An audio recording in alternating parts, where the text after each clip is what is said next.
Let's talk a little bit about a brand that you may not be aware of. J.W. Kelly out of Chattanooga, Tennessee. And this is going to be a Brutally Honest Bourbon pick. If you hadn't heard of them before, stick around.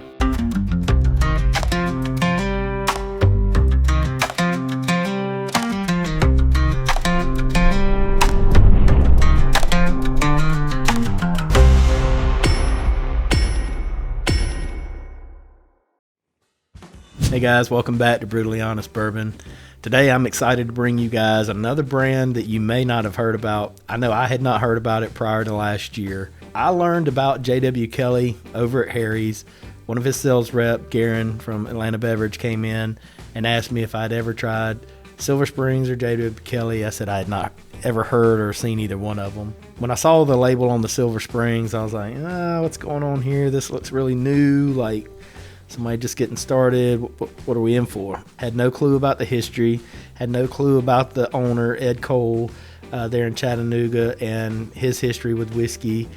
He's an importer of fine single malts and has revived the brand of J.W. Kelly. So J.W. Kelly is James Watt Kelly, who was born in Ireland in 1844, came over to the United States in 1863, and landed in Chattanooga around 1866. He started the first whiskey brand in Chattanooga after the war, and he utilized pot stills to formulate his whiskey. And so this Milford brand, the Old Milford, that was his first line of whiskey that he put out. And then later came the Silver Springs. So the first that I tried was the Silver Springs. So he came over from Ireland and went through New York, and after a bit of time landed in Chattanooga. And you can see on the back of the label there that they're honoring the fact that he enjoyed pot stills. And what I've learned in talking with Ed is that Ed really appreciates pot stills as well. I feel like whiskey that's done on a pot still is hit or miss for me, and I feel like it's a much more meticulous process than using a column still. That's my lack of knowledge of whiskey, but that's what I've learned or heard. When you're cooking in a pot still, I feel like you have to be a lot more methodical, especially with rye. I feel like you can scorch the whiskey really quick, you can ruin it. In the column stills, I feel like it's almost set it and forget it. The J.W. Kelly is going to be a 75% corn, 15% malted rye, and a 10% malted barley product. This particular one's 118 proof, distilled in 2017, and it's a blend of a 4, 5, and 6 year whiskey that came over and was double barreled in a used Heaven Hill barrel for another 6 years. So what we've got here is a 10-year product with some 12-year product in it for a price of about $55-$60. So that excites me. One, it's a brand that people really don't know about. Two, it's absolutely delicious. But three, it's very affordable, and you could have multiple bottles on your shelf. I think that's a bottle that if you went through, one a month, you wouldn't have any problem picking up another. I'm not saying that you should drink a bottle of whiskey a month. I'm just saying if you and your friends went through one, you could pick up another and not feel so bad about it. So the Silver Springs is going to be a rye, a malted barley, and some corn. They're all single barrels. This is a particular single barrel. I'm not sure if J.W. Kelly is always single barrel, but I'm thinking it may be. I know the Silver Springs is. The Silver Springs is 114 proof. It's 6 years and 11 months, I believe, because I tried to talk Ed into letting it sit for another month so we could put 7 years on it. Who really cares, right? And like I said, so J.W. Kelly came over and started this distillery. Was the first post-war distillery in Chattanooga, and Old Milford was born in 1866. The point of me doing the video today was to share the brand with you guys. For those of you that may not be familiar with it, let you know they're in Chattanooga, Tennessee. I know they're distributed in Kentucky. I've seen them in Tennessee. I've seen them all over Georgia. That's how I found out about it in Rome. But I wanted to try and give the members that have signed up for this bottle an idea of the flavor profile for the bottle. I'll try my best to articulate that for you. But as you can see, I shared this with some of the members, and it was well received when we went for a barrel pick this past week with Atlanta Beverage. There's your color. It's not super duper dark, but it is thicker and oily. On the nose, it is just beautiful, y'all. Like tons of caramel, butterscotch.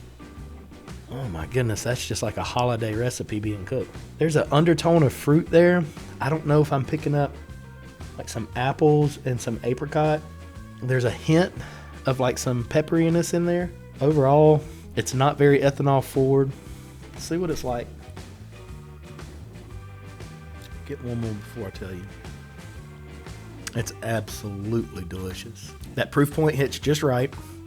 So it's not ethanol forward at all. On the front of the palate, you almost start to wonder, is this thing going to come in like flat as far as the proof goes? But it doesn't. It's like the flavors roll on first, very concentrated, and then the ethanol and the peppery spice and some of that rye kind of shine through. It's that thicker mouthfeel that I like. It has a wonderful sweetness to it. I'd love to know. I mean, with that much corn, I'm thinking that's where the majority of the sweetness is coming from.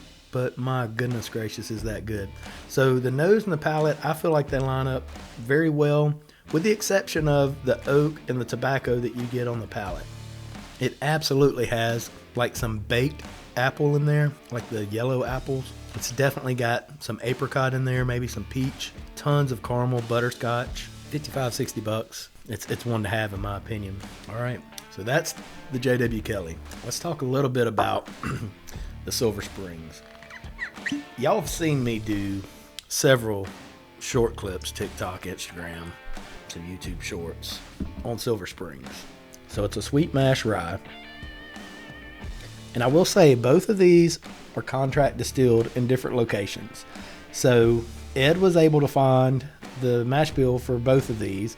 And so he reached out to different companies to say, hey, this is the mash bill that I need to have distilled. Can you do it for me? And they did. The J.W. Kelly, I feel like that's being distilled in Texas, and almost absolutely positive that the Silver Springs is being distilled in northern Kentucky. So when I first had the Silver Springs, it was a bottle that Garen had, and he ended up sending me home with it with about a quarter of a bottle left. And between me and a few neighbors, we polished that one off pretty quick. Rinse our palate a little bit before we get into that one. All right, so Silver Springs was a secondary label for J.W. Kelly in the time that he was producing whiskey. This particular one came in at 114 proof. It's 6 year, 11 months, and I really was hoping Ed let it sit there for another month so we could call it a 7 year, but really doesn't care when you look at the whiskey.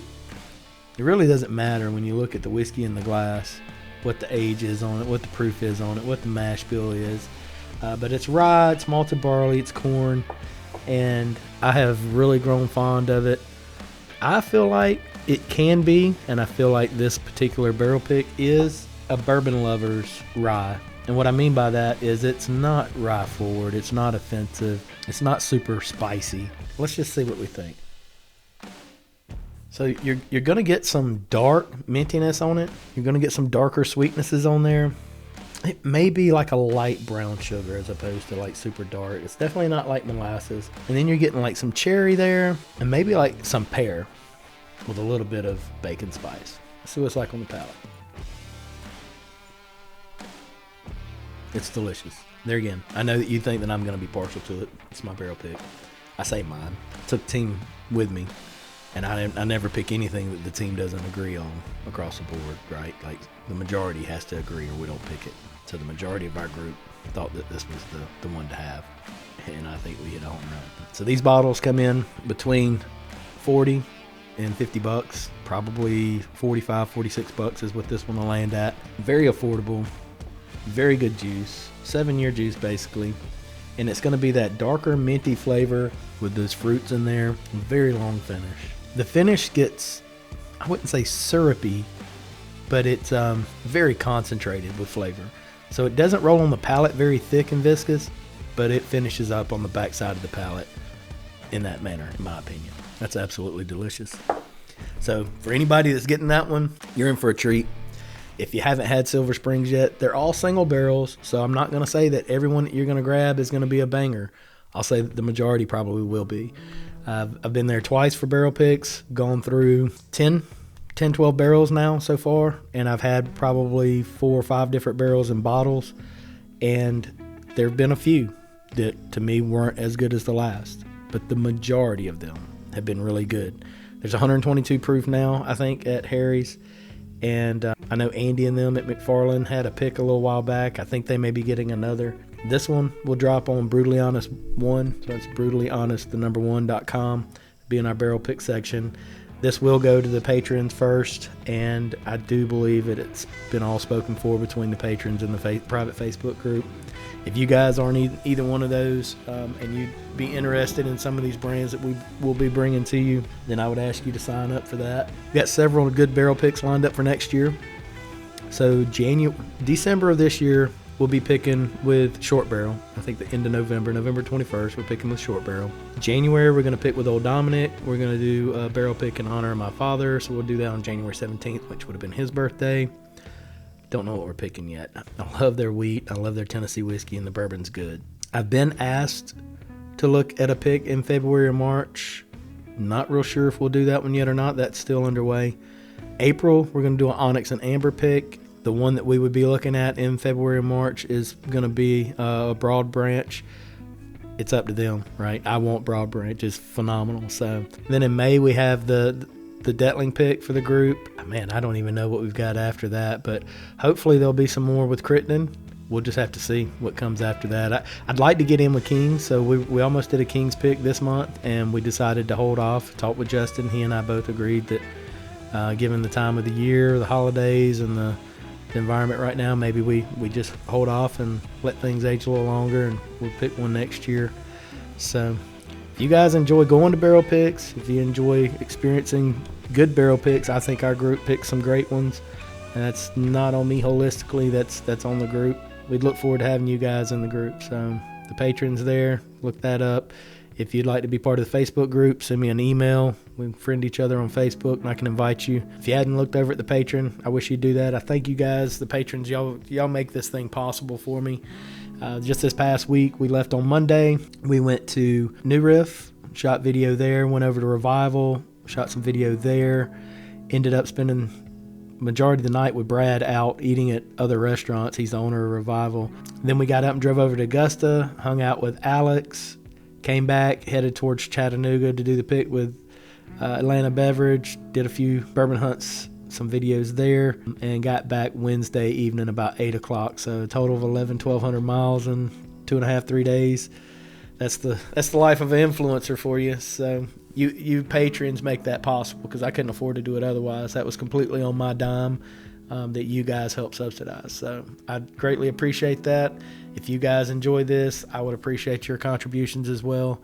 Look over at Brewtally Honest 1. We've got glasses. We've got hats. I've got some bottled to bond glasses as well. Got the wax cutters, shirts, and got a link there to the guy that does all of my barrel furniture, Monkeys in a Barrel. So y'all check that out. And until the next time, y'all let the whiskey and the friendships flow. Cheers.